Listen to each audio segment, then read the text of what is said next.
Hello, and welcome to Spotlight.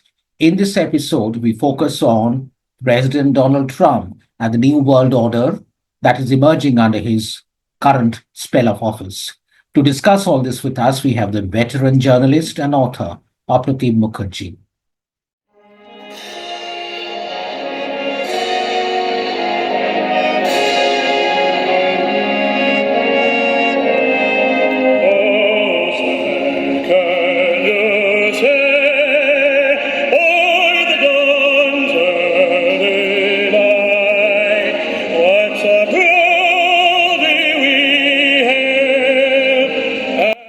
Months before he assumed the presidential office in the White House, Donald Trump had deliberately created an atmosphere of intimidation and apprehension in the minds of world leaders about his policies and their persuasion.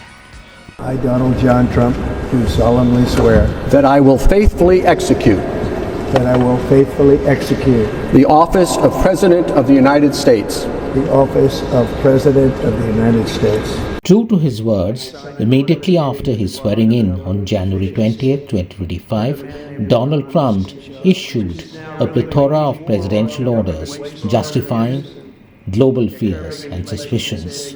He targeted on his very first day Canada, Panama, and China.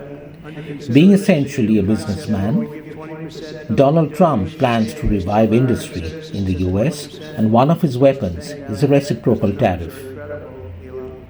In the weeks that followed, President Trump made several statements that have shocked his closest allies in Europe and could potentially have a long-term impact on the geostrategic status quo of the world order.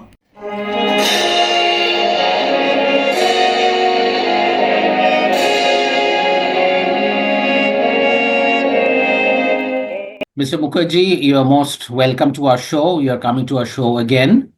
So, as you are Thank aware, you. since assuming office, President Trump has been making a set of rather dramatic pronouncements which impact global trade and global security. So, in your opinion, which one a very significant impact on global security? He has made a lot of pronouncements and executive orders. All of them have impacted global security and trade very much. But before I start talking about him and his policies, last evening I heard an American analyst say this, that Mr. Trump has upset more domestically than internationally. Yes, for example, he's sacking people right and left, all those who are in government service. But apart from this, Lenin is being quoted in this context very much. He's supposed to have said that there are decades when nothing happens, and there are weeks when decades happen. Perhaps what has been happening in the United States and consequently around the world justifies Lenin's quotation. Mr. Trump's rushing in with executive orders on every day since he has been in office has impacted very much the entire world, which reminds me of a mad bull in a China shop scenario. The people around are scared that is going to smash things up, a line of activity that no world leader is expected to adopt. This is applicable to both security and trade. As far as security is concerned, Trump policies declared so far are related to the Ukraine and the Gaza war. Under his leadership, the Americans and Russian officials have already met on 18 February in Riyadh and initiated a clearly demarcated process of reaching certain goals. But reflecting his complex mind, Trump has ensured that the restoration of peace in Ukraine must be intimately connected with a business deal between the US and Russia. And this is the crux of the problem. Mr. Trump is basically a businessman. His approach is very much business oriented. When he is seeking peace in Ukraine and Gaza, at the same time, he is also seeking a major deal, basically gas, with Russia. And in this whole thing, when the 18th February meeting took place in Riyadh, quite typically of him, Ukraine was barred from attending, despite Mr. Zelensky's and Ukraine government's clear, clearly specified demand that they be included in the talks. Now, the European Union, which has been backing Ukraine and Zelensky very much, is also involved and is now quite concerned and absolutely antagonized at Mr. Trump's behavior because they also remain outside the parameters of the talks. The talks have started, and there will be other developments as the talks go ahead. Right. Uh, It's very clear that European leaders are quite aghast at the turn of events. And but my question is, what options do they really have if President Trump is very serious about pursuing his policy with regard to Europe and especially in the context of Ukraine war? Now, I heard yeah. announcement made by the British Defense Secretary saying that the United Kingdom is going to deploy a contingent an army contingent in Ukraine to ensure peace there. But are these only gestures? Does Europe have any effective options to enhance the security of Ukraine in the face of a likely sort of agreement between Trump and Putin to force some kind of peace on their own terms? I have a feeling that the European leaders are uh, more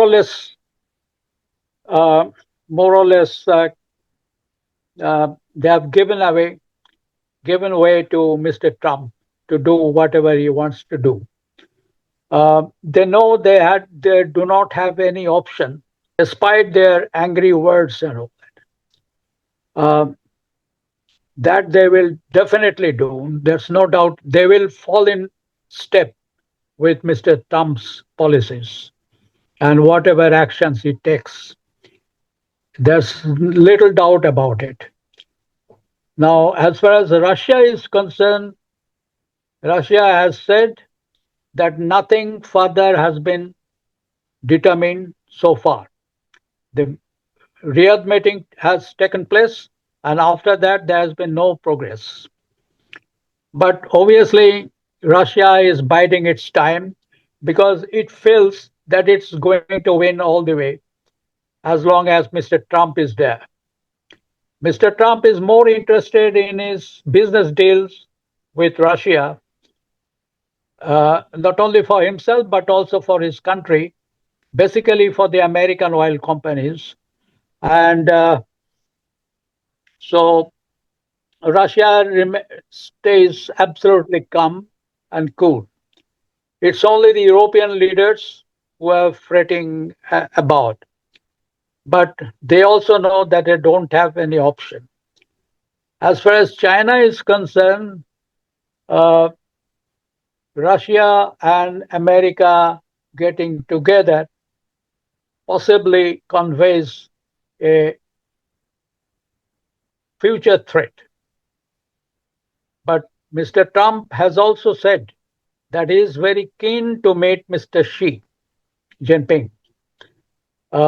And he wants to develop trade with China as well. So it's very difficult because Mr. Trump's mind is a very complex one. He is basically a businessman. At the same time, he now holds the maximum power among world leaders to reshape world's policies and all that. So the, neither China nor Russia nor the Europeans want to disturb Mr. Trump in his pursuits. They are still watching, and the whole world is actually watching Yes. what Mr. Trump ultimately does. As you said, the governments around the world are basically waiting and watching apprehensively as Yeah, to, what could be the impact of President Trump's right, various policy right. decisions on their own neighborhood, as far as their security is concerned. So you've spoken about the Ukraine war, which I think has been in the headlines in the past few days. Uh, I mean, what do you think, President Trump, what policy do you think he will adopt with regard to the war in Gaza? There's some sort of a tenuous truce right now, and prisoners are being exchanged. But going forward, what? Has President Trump spoken his mind about the war in Gaza? Mr. Trump has so far gone more or less the Israeli way. What Israel wants is to remove the Palestinians from Gaza and resettle them in two countries, Arab countries. Uh, this has been rejected by almost all Arab countries, Right, including Saudi Arabia. right, Now, the Arabs are uniting around this threat, and it would be very difficult for Mr. Trump to adopt the Israeli way in clearing the Gaza Strip and make what he calls the Middle Eastern Riviera right, for the rich people of the world. right, Not, and in the beginning, he has said that some Palestinians may be allowed to live there, but now he says no Palestinian will be allowed there. This has completely antagonized the Arab world as far as Mr. Trump is concerned. And it's very difficult to see how he is going to implement whatever he wants to do.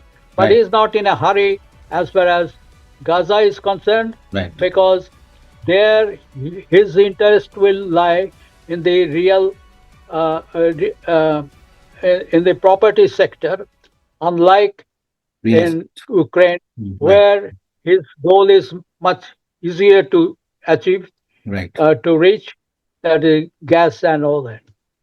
Now, President Trump has also spoken about he speaks with a lot of flourish. Obviously, that's his style. He's spoken about the Third World War. So, do you think that's mere rhetoric, or do you think that there's some substance to what he's saying? Public opinion in inside the USA is turning against him very much.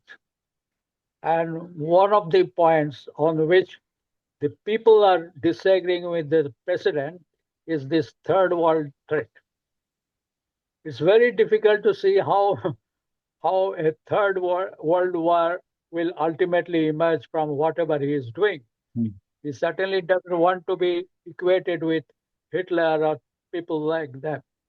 So this is impossible and totally. I We don't know his motive in saying this, but it's Yes. there.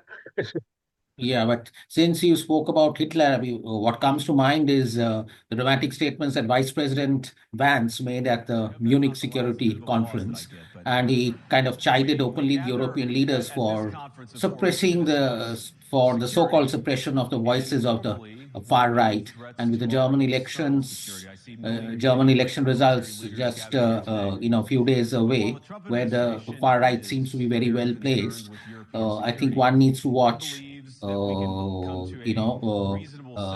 what is the global impact of all these statements. As we spoke, as you said, Mr. Mukherjee, that governments across the world all governments or some governments are very worried about the impact of President Trump's policies in their own neighborhood for their own security. Now, last week, Prime Minister Modi made a visit to Washington, and agreements were announced, etc., including defense agreements, F-35 defense platform, and some other deals. But I think what was most interesting was that it seemed apparently the Indian delegation succumbed to President Trump's pressure regarding trade agreements, and apparently he has set up a deadline for October of this year to revise the trade agreement.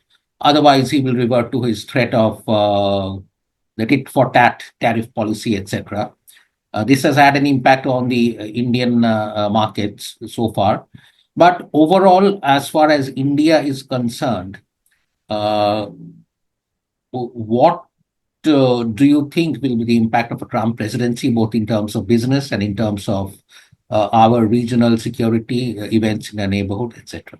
Even before Mr. Modi has had returned to India after talks with Mr. Trump, Indian government has started uh, kind of uh, fine tuning the tariff policy Yes, in the budget also. because Yes.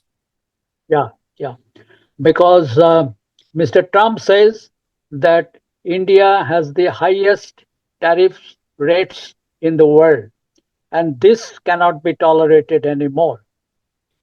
And uh, out of the India USA trade, it is India which is gaining all the time, making more money than the Americans are doing. He doesn't want this to continue. And that's obvious because his avowed policy is to improve business environment, business volumes in America, because he says for too long the world has taken full advantage of the USA, and this cannot be tolerated anymore. For example, he talks about withdrawing US aid funds from India altogether. He says, look, we are spending so much money for the welfare of India, for their voting, uh, Voter turnout. voter turnout. On the other hand, we want India to help us in learning how voter turnout can be bettered because Americans do not vote, generally speaking. They do not vote. So you want more Americans to vote. And in this, India, which has so long been financed by America, and I just don't understand how every president has continued with this policy. We want the reverse to happen now. Yeah, he also says, Mm. I mean, do away with all these voting Yeah. machines and all that. Yeah. Go back to paper votes, Oh, he said that, is and it? that would be much, yes, that Oh, would be much less costly than what you are doing now, which may please the opposition parties in that's right. India. That's right. But the Commerce Minister, Mr. Piyush Goyal, yesterday said that Indian goods will not suffer uh, from all these tariff cuts and all that because we are in completely two different worlds. America produces high tech products. We do not do that. Our products can sell very well in America and elsewhere, despite reducing our tariffs. We will not suffer. No, Yes, the assured question is yesterday. that Indian exports, especially in sectors like IT, pharma, and textiles, is very Yeah, much dependent on the markets in the US. And in this context, yes, if yeah, they yeah, sort of impose very high tariffs, then some of these markets may shrink for India. So that is the worry, yeah, I think, among some yeah. businesses. That is true, and Mr. Goel has also acknowledged this. Going back to Mr. Trump's and Mr. Vance's championing of rightist policies, uh, a conservative global conference is right now going on in America, where Mr. Trump and Mr. Vance have again justified their deliberate encouragement of rightist parties in different countries, Right. particularly in Germany. Right. So, you mentioned $21 million US aid to India, and that has generated a huge political controversy within the country here in India. And the ruling party and the opposition are holding daily press conferences, and the president himself has made three statements on three different dates, changing the nuances and confusing everyone in the process. So that seems to be and Indian Express came up with the story, I think, a couple of days ago. But then yesterday, President Trump said that the grant has been made to my friend, Prime Minister Modi. So that has ended up confusing almost everyone on all sides. So one doesn't know what is going Absolutely, on as far as that. absolutely. Uh, This is the Coming towards the this is end the of, sorry, please go ahead. yeah. This is the fun of having Mr. Trump around you. I know, right. There will be no end to confusion. Correct, correct, correct. So we are coming towards the end of our program, Mr. Mukherjee, but I would like to ask you, so in India's immediate neighborhood, there is always a security threat from China, from Pakistan, and in the recent months, the situation in our eastern neighborhood in Bangladesh has been very unstable. So do you think any of this is going to change with Mr. Trump returning to the White House? That's why the Indian government has told the American government that look, as you ask for, we are definitely reducing our tariffs. But you'll have to remember that we live in the neighborhood of China, which is a constant threat, which is much more powerful than we are, and therefore we have a legitimate right to take that into account while reducing our tariff rates. Right. So, any last thoughts, Mr. Mukherjee? Yeah, last thought, surely. Is the world being divided into two camps? This question is now very much in the minds of scholars all around the world. Now, Timothy Less, uh, in the Engelbert Ideas, which is a portal, a very highly ranked portal, he says that the EU was formed be, be, because the world was already divided after the Second World War. The Soviet Union and the USA, they had clearly divided the world, and this fact continues till today, even though there have been mixtures of various kinds Right. and allies of both powers have changed over Right. the years. Right. But this is absolutely true of today, and with Mr. Trump in White House, Yeah. and if he returns a third term, then definitely the division in the world will be far more sharp than right now. Right. Right. Right. So, yeah, maybe we are returning to the Cold War era in some shape or form. And Yeah, so we have to because wait. China will have to take revenge. China will have to take revenge not by war, but by trade. Correct. Their Right. policy is trade, more Right. trade, Right. so that China becomes more rich and more powerful, Right. and their military is strengthened. Right. Therefore, China would not want it. Right. But if pushed to the wall, Right. then one doesn't know what may happen. Exactly. Exactly. So we are living in interesting times and maybe dangerous times. So we have to wait and see what happens Exactly. in the months and years ahead.